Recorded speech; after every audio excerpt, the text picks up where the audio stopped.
And I was like, that's really weird. That's really uncomfortable. And I don't know how to handle this thing. Envelopes, sorry. I have 1,000 purple envelopes in my apartment. Sorry. Yeah. So where did that idea come from? The actual genesis of what this film grew into?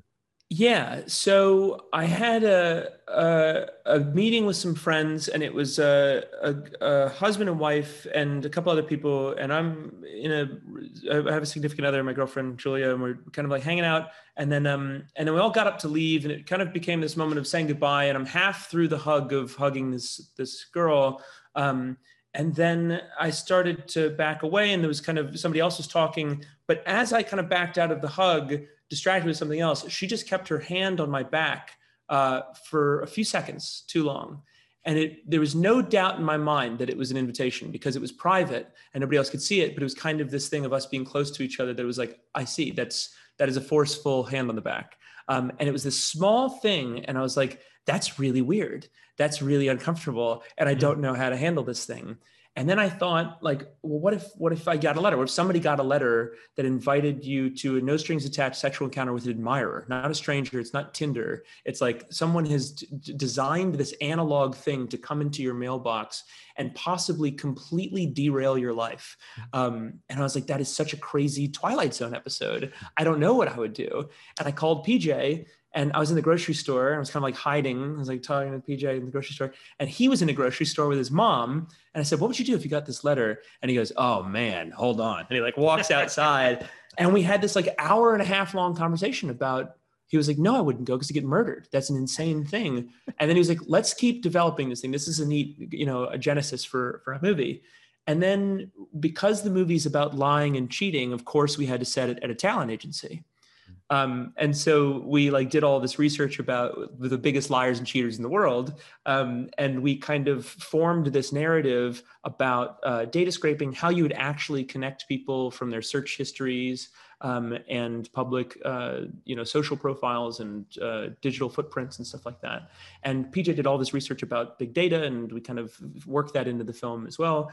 But it was fusing because so much of the agency world is based around connecting people.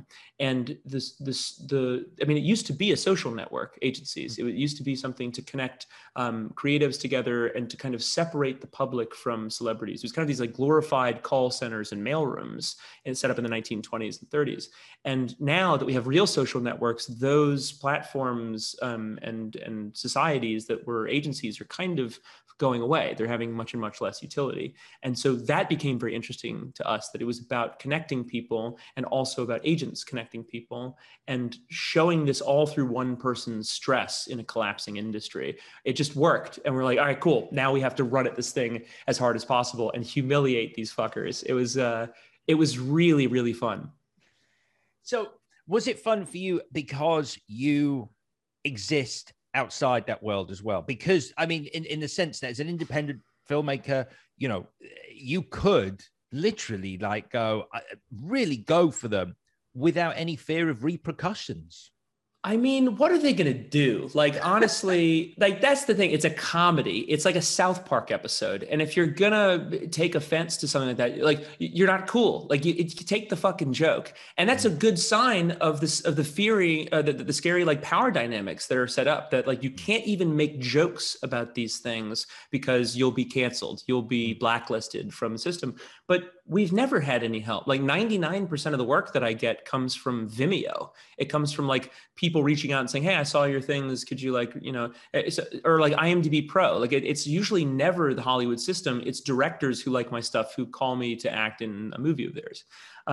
So yeah, and then with this one, we got the financing from the internet, completely circumventing the system and the way that you would do it normally.